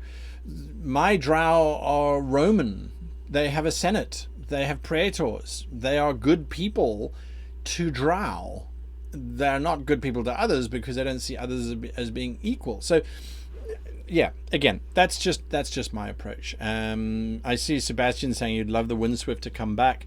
It was set in Braxia, and I really enjoyed that. I still enjoy that setting, and I will one day do my Braxia setting. I know a lot of people have asked for that, but yes. So there we are. Okay.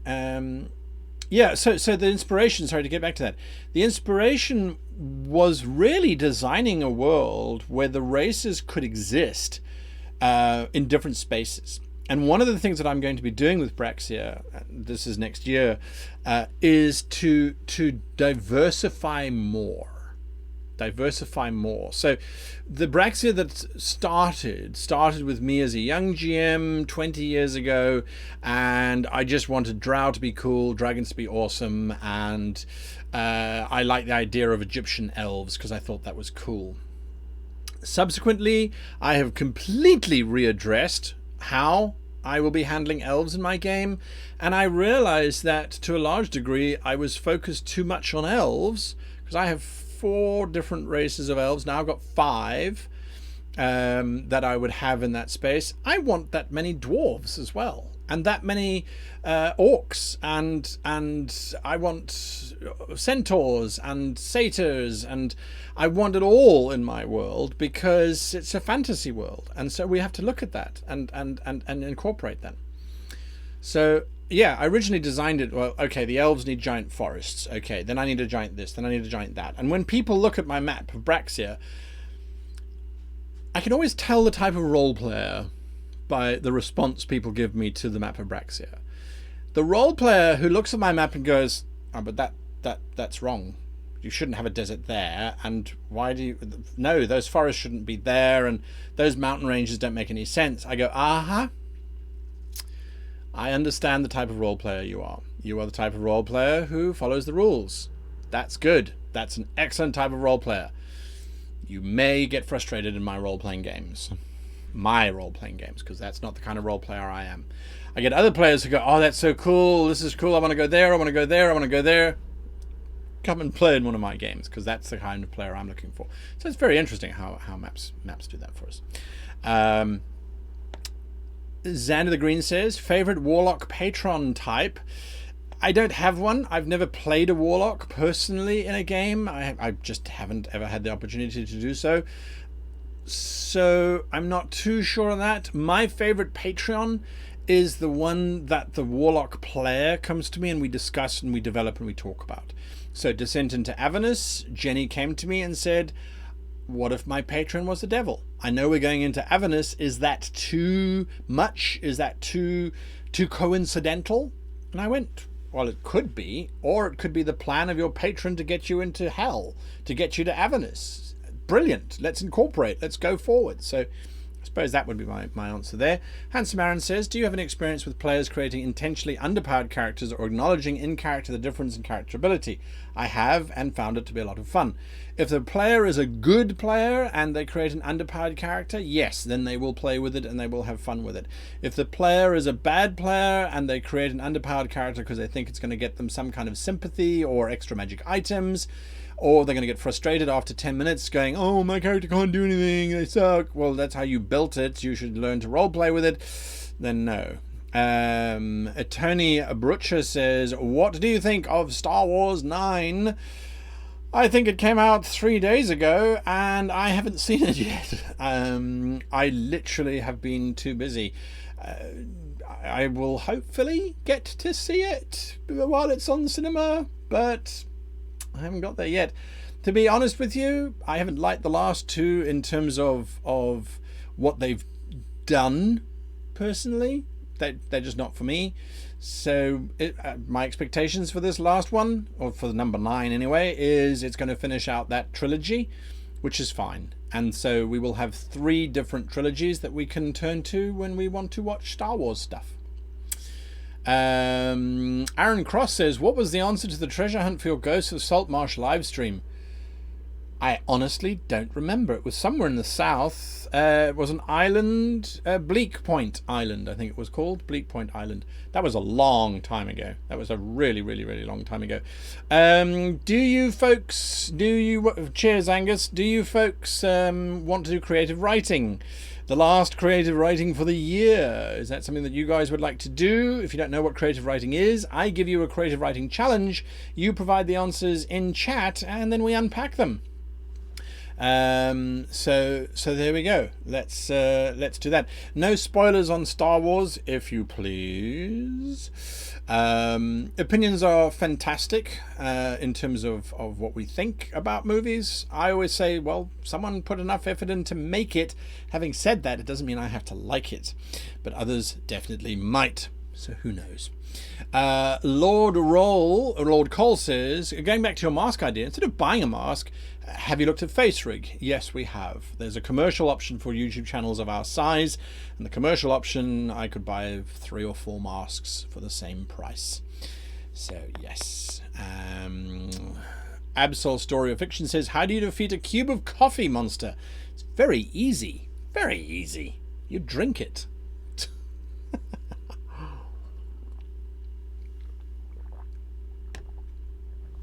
Now, yes, sure, yes. Although it's the same person saying yes multiple times. So yes, all right. We'll do creative writing towards the end, as some people say yes and some people say no. Nathan Marcano says, what is a good way to tell other players that they're making the game not fun? Not to go into too much of a triad, but it seems like they're actively trying to push me out. Nathan, time to find a new group. If that's what you feel, if you feel like they are actively trying to push you out of the group, find another group. Because if you ask them, are you trying to push me out of the group? They're going to say no. Because if they haven't had the courage to tell you, listen, you don't fit with our group, then they're not going to. And you're going to sit and get frustrated and wonder why is going on. They're going to sit there waiting for you to leave. So that is, I think, the cold, hard truth of the matter, not knowing your situation.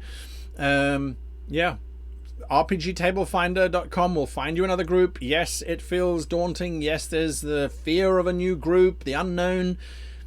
They're out there. You can find them. Trust me. Trust me. But yeah, if there is someone in your group who is not fun, just tell them, I don't think you fit well with our playing style. Let's play board games instead, and we're going to carry on with our style, and you can find another group to carry on with your style. Really, really, really something to think about.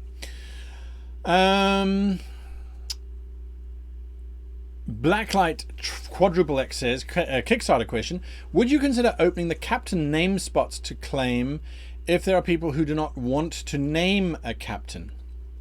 Blacklight Quadruple X, to be perfectly honest with you, I don't think it's necessarily going to be of a huge benefit.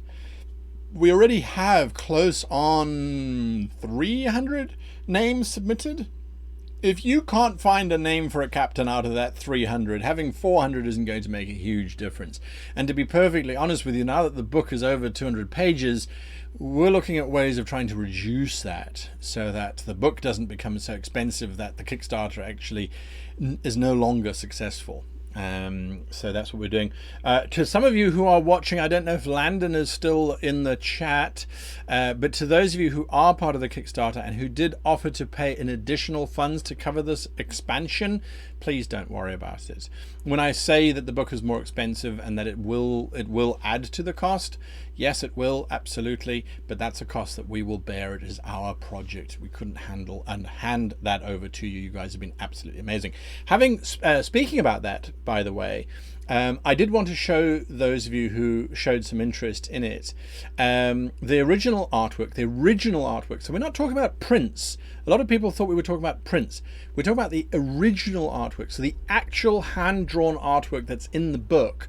We will be putting up for sale onto the Create GM website. The Web Goblin is busy working on it as we speak, and that gets you the Perspex framed print, the Perspex framed original, not the print, and it looks pretty cool, I have to say. So we've got these Perspex frames from Amazon, which frame it up quite nicely. They can be self-standing if you want, so they sort of stand on their own, or you can hang them from the wall, and of course they can go whichever way you go. But we've included the sketch, so you can see that's what that's what Simon started with. That's where he came from, and then that's what he ended up on. So these are the originals that we're going to be selling. So if you have interest, have a look on the website, probably I would say in January. And the money, half of it is going to go to Simon because we commissioned him to do the artwork for the book, not for his original prints, for his original work. And half of it will go towards the book. So if you did want that, then that's what you can certainly look at that. Okay, where are we? Daniel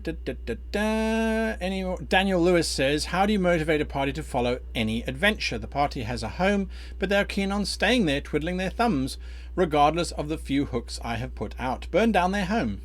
No, I'm joking. Have their home come under attack. Have the kingdom that they're in come under attack. That home has to be located somewhere.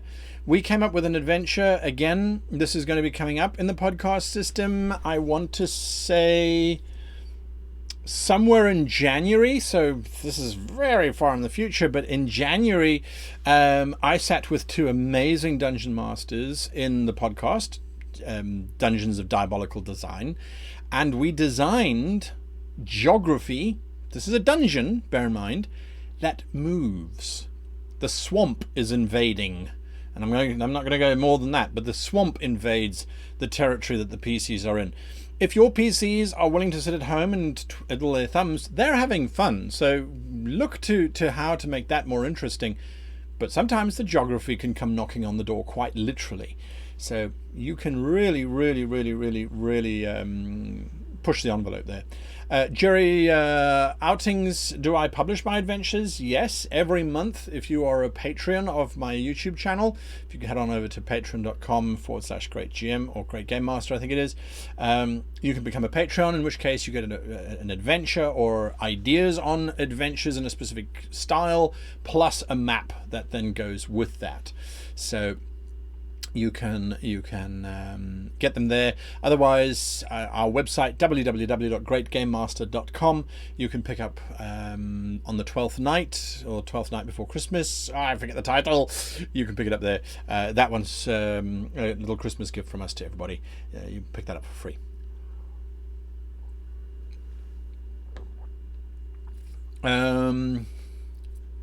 KMMC 2011 says, I'd recommend adding a link to the Discord server to your website.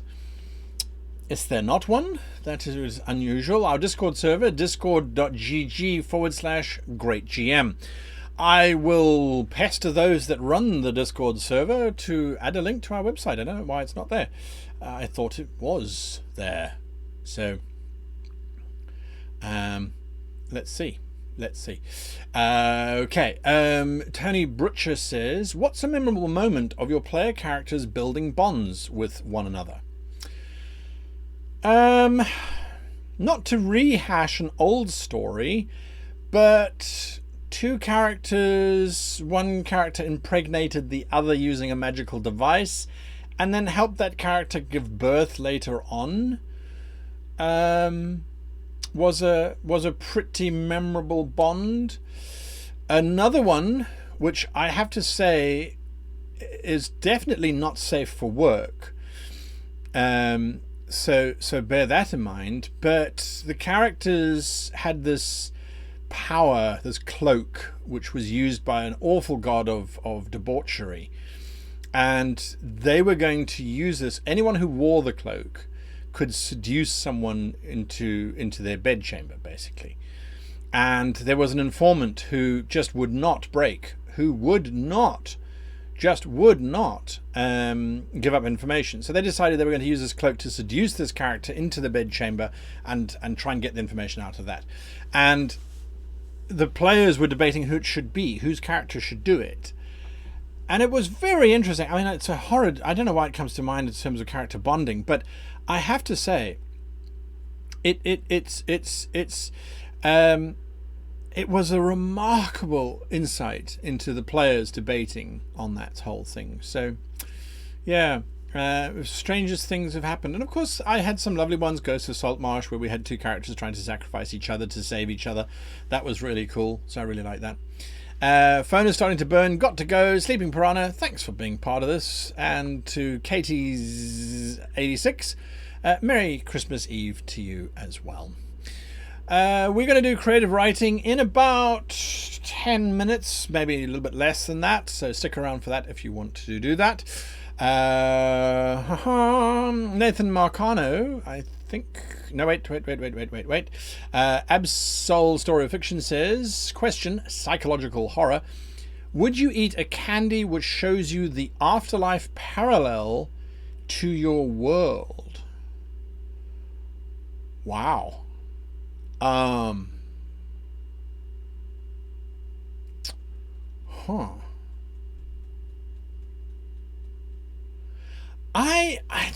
Would you like to know the future? I think it's one of those questions.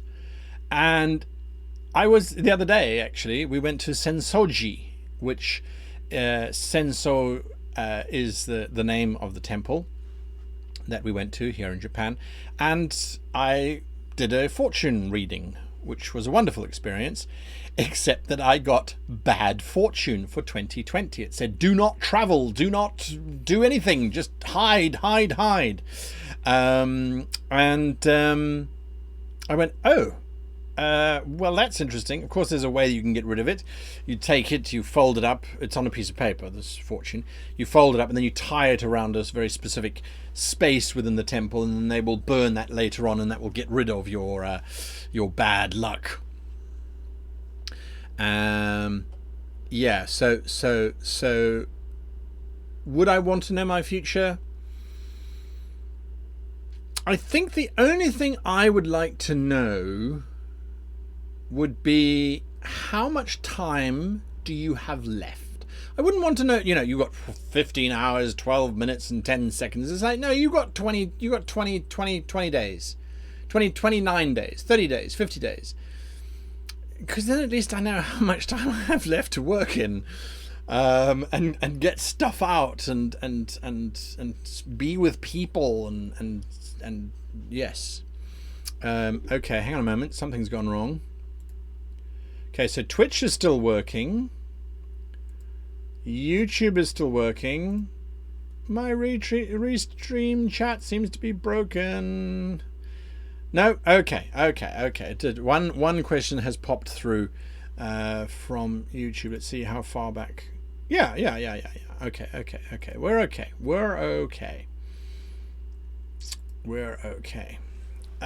Right.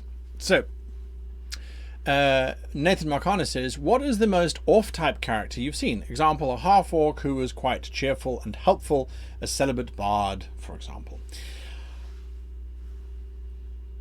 I think the most off-type character I've ever seen is... I had a wonderful session with Kai. She was one of the players in the Broken World Chronicles. She and her husband had a game that was running with me, and she was playing a half orc, half ling monk. So she was this very short little half orc, and she was about 12 years old, very young if I remember correctly. And that to me was the difference. And what was so interesting about it was that she was so desperate.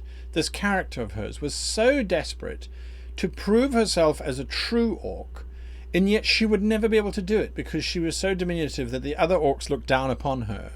And her character arc really started when she was looking up to this one orc. He was employed by the other PC as a bodyguard, and she said to him what would have happened to her if she had been born in the orc village. And he said to her, well, you would have been thrown over the cliff as a mutant type thing. And it was just a statement that he made. That's what I assumed orcs would do if there was a mutant child that came out too small. The run to the litter, you see. Well, she took that as part of her roleplay for her character. And I don't know how many sessions we had. We had a lot of sessions. And throughout the entire one, she kept that as her main motivator, to turn to this employed orc and say, aren't you happy now? You wouldn't have thrown, or you didn't throw me over a cliff. Would I still be thrown over a cliff now? It was wonderful. It was absolutely beautiful. And so to me, that was exactly the right example of, here is someone who is really against type, and their whole goal is to become type. It was beautiful. It was absolutely lovely. I really enjoyed it. Yeah. So How much time do you have left, says Battered Bogart. It said I died 3 years before taking it. Yeah. I'm not sure about the efficacy of that. Right, I'm going to do one more question, then we're going to go to creative writing. By the way, no one screamed and shouted about that link download, so either it worked or no one downloaded it. One of the two. I'm going to assume no one downloaded it. There was a question. Blacklight Quadruple X says, how long is too long character background? I have planned 3 generations before my character already. Blacklight, I hope you were writing a book. And I don't mean that in the snarky kind of, well, it's so long it should be a book. Quite literally, if that's the creative output that you have, I think it would be brilliant for you to channel that into an actual novel, into a book. Work out the intricacies of this family that has led now to this character. How is the family going to react when this character leaves? Because there's lots of history here. Personally, of course, if I was your GM and you handed me the 60-page novel titled My Character's Backstory, I would say give me the 1-page abbreviated version of it, and I will plumb the depths of this novel later on when I am ready. So I always think I highlight something from the youth, something from a couple of years ago, something fairly recently, and answering the 8 questions that I have established on my channel would be a good way to go, personally. That's how I would do it. Okay, now, right. So there are questions here. Absolutely. There are some wonderful questions here. I will come back to them. Creative writing, we are going to do something, I suppose it's a little bit predictable.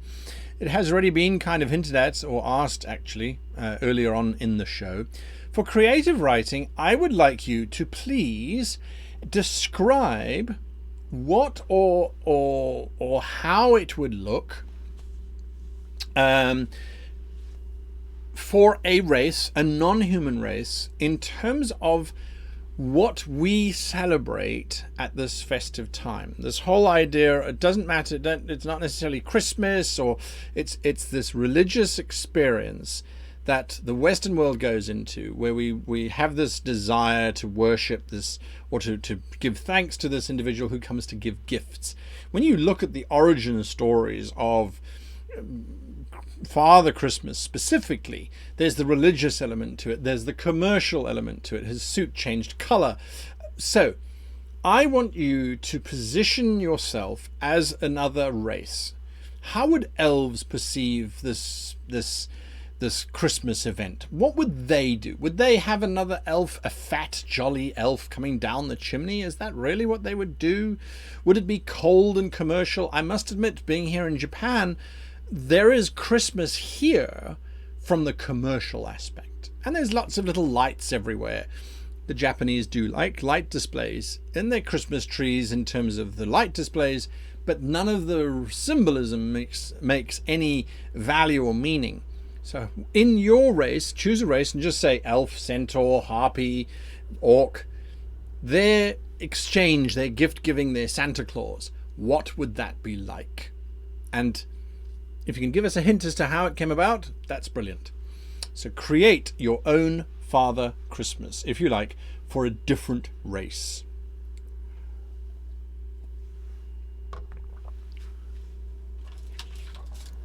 I'm going to get some more coffee whilst you're doing that. So just drop down your answers into chat.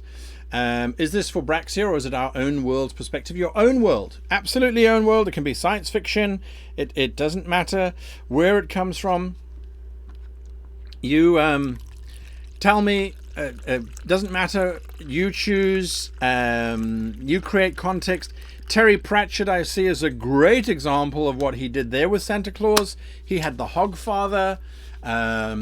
So there is definitely that as well, for sure. Bookworm 3616, this is where you get the link from. I will share it with you. Merry festive season to you, from the channel to us. Now, halflings would love another reason to get together and enjoy it. The idea of someone dressing up to give presents to children would love it. They adapted it from a place they saw it from, says Sumarajik-chan. Yes, traditional halflings, I think, would love a festive season. Would they Now, so let's unpack this, and I'm going to use you as an example because you were the first ones to drop it. In the halfling environment, gift giving perhaps is something that happens on a regular basis. I can almost see them when they come for visiting. They give a little gift of a cake or something, which is hopefully going to be eaten during the visit. Would then Christmas be celebrated as giving gifts? Would it be giving something of value? Would it be an exchange?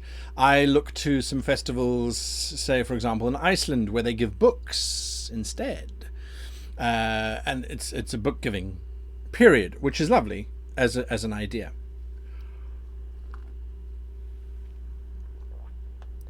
I can almost imagine halflings having this festival where they hand over an alcoholic drink to the adults, and the children perhaps get, maybe they get spinning tops made out of acorns and stones and things like that, and the acorns have got specific colors, because that's the other thing, is that when we think of Christmas, we think of red, and we think of white, and we think of green. There's a lot of reasons for that. There's various plants and things that have those colors. Holly as a tree comes to mind, red and green, very striking there. Coca-Cola, of course, being a major influencer in that whole process anyway. William Aqua says, deep gnomes celebrate the cold season with an armored Saint Spider Slayer who defends the community from the giant spiders that seek out the warm houses during the cold winter months. I like that. Now, let's look at this Spider Slayer, Saint Spider Slayer, whatever his name might be, or her name might be. What would be the celebration? Would it be that there is a giant spider piñata, which every little village builds, and there's a craftsman who's renowned for building amazing spider piñatas that actually move as they're pulled up and down, and all the kids get together to break open the spider, and inside it they find little treats perhaps? Is it something like that? Is it more reverent, where the community gets together and supposedly the blade of the Saint Spider Slayer, if it is held aloft at the beginning of winter and the blade glows blue, the village will be protected. But when the blade does not glow, it means the spiders are coming. I mean, those are some wonderful opportunities. There's this amazing city called Pozzuoli in Italy, where they have a very similar thing with saint's blood in a vial. If it's liquid, the volcano of Vesuvius will not erupt. If it's dust, it will erupt. And so far, it's been right for the last 180 years or so of record, apparently. We'll see. As the days grow shorter, says Durakin, and the power of the gods wane, we blood elves compete to take part in a ritual where several of us are bled onto altar, our blood's power used to feed the gods to rise again. It's a wonderfully, wonderfully classic sacrifice ritual. It's brilliant. We can draw on so many different cultures from our own real world to make that even more visceral, or viscera, as one might say. Har, har. Blood elves, of course, wonderful. Let's pull from World of Warcraft, I assume is where you're pulling that from. Yes, great idea. So, what then happens with the kids? Is there perhaps there's a special drink that's made out of the blood of animals mixed with something sweet, so that there's a bit of a festive atmosphere about it? It's a very serious moment, but is it sort of Kali Ma type fervent sacrifice, or is it something celebrated and an honor and a gift to be able to cut one's veins and bleed for one's god for that benefit of the entire village? Thread Berenic says, Dwarf Santa. Good little children get forging tools and materials so they can build their own toys. Yes. Oh, wonderful, wonderful dwarves. Here is a gift for you, lad. Craft your own tools. Craft your own toys. I think that's brilliant. Give a dwarf a toy and he'll play with it for a day. Give him a tool and he'll make toys forever. Because the alternative would be give him a tool and he'll play with it forever. And we won't go there. Nathan Marcana says, Orcs, Okamor, he who brings war, who, while inside the moon waiting for us to be ready for his great war across the universe, grants only his chosen few a sword of pure moon silver. Gosharak. There we go. It's an interesting one. So is the exchange a little piece of silver? Perhaps it's a piece of mercury that is given at this particular time of year when hopefully Okamir, he who brings war, will descend to bring about war across the entire universe. That's really cool. Guys, there are so many wonderful, wonderful, wonderful things coming through here. Great options, really creative options. Again, it's about writing down the sentence and then doing exactly what I'm doing, expanding upon it and saying, okay, now let's realize that. Let's realize it through ritual. Let's realize it through money making, because unfortunately that's usually where a lot of these things come from. How can we make money out of Okamir or Saint Spider Slayer? Oh, we can sell spider pinatas, or we could sell little bits of silver on the end of a blade, all those kinds of things. So that for me is my advice. Is it's wonderful to write out a sentence saying that this happens. Okay, how is it expressed? How is it paid for? Who makes the money from it? And then finally, what is a tradition that we can show to the players of it happening? Imagine if they walk into this wonderful, wonderful place. Let's look at this. The next one that I see. And I haven't read from before. Soke Samurai says Goliaths would celebrate an entire village gift giving. With the selected strongest will try and fell a tree wider than their arms can encompass in a few swings of the axe. There we go. So lobbing a tree. Who else has a tree-based ceremony? Why, that would have to be the Scottish. Let's go and toss a caber. We're going to throw trees around because that's fun. So yes, absolutely lovely idea. You've got to chop a tree down as fast as you possibly can.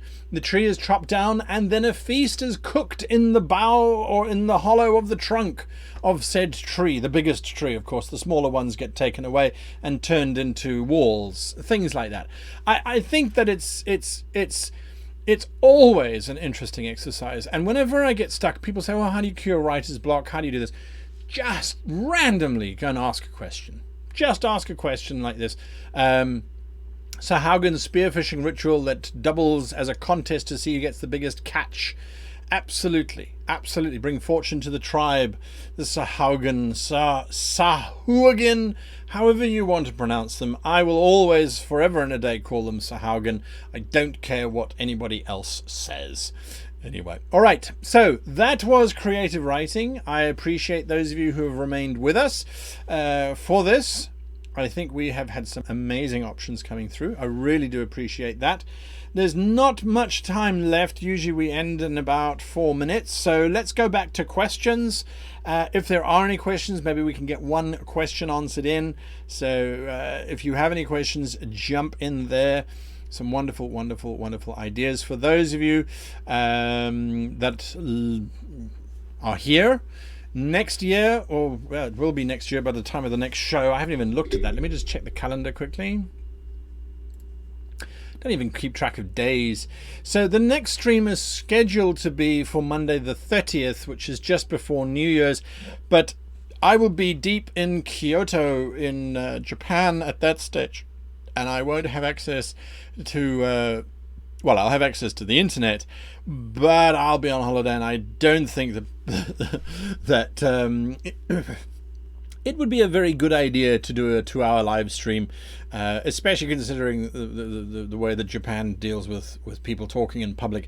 I will be doing lots of videos, and I have personally invested in a lot of equipment, which we've been testing out over the past couple of weeks to shoot more walkabout videos. I know they're not hugely popular, but I like doing them, and it's always nice to see a different country. So there we are. So the next show will not be the 30th. I should finish that thought.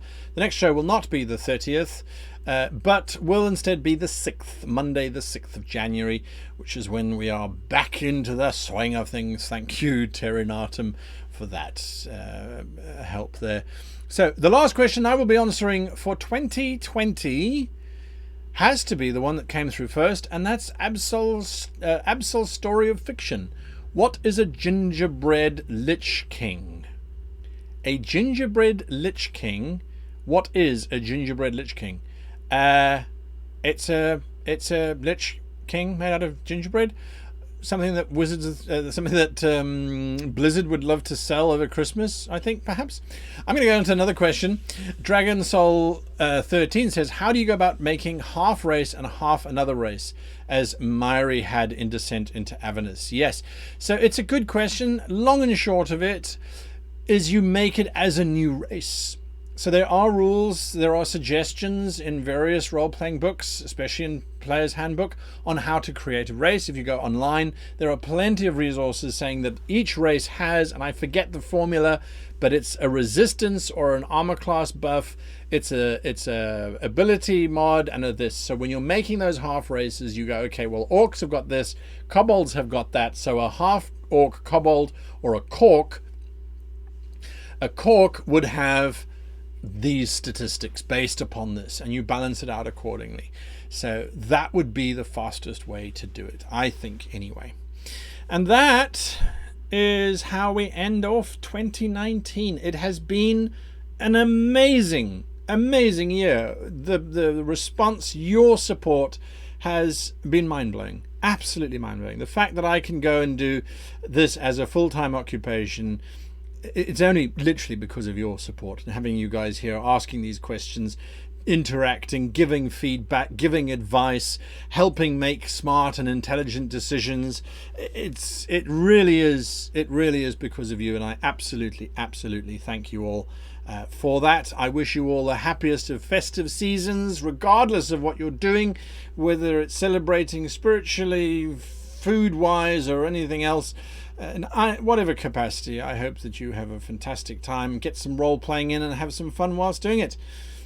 Until 2020, Lord Cole, thank you for that. Thank you for that. To everybody else, thank you for being here. 2020, it's going to be brilliant.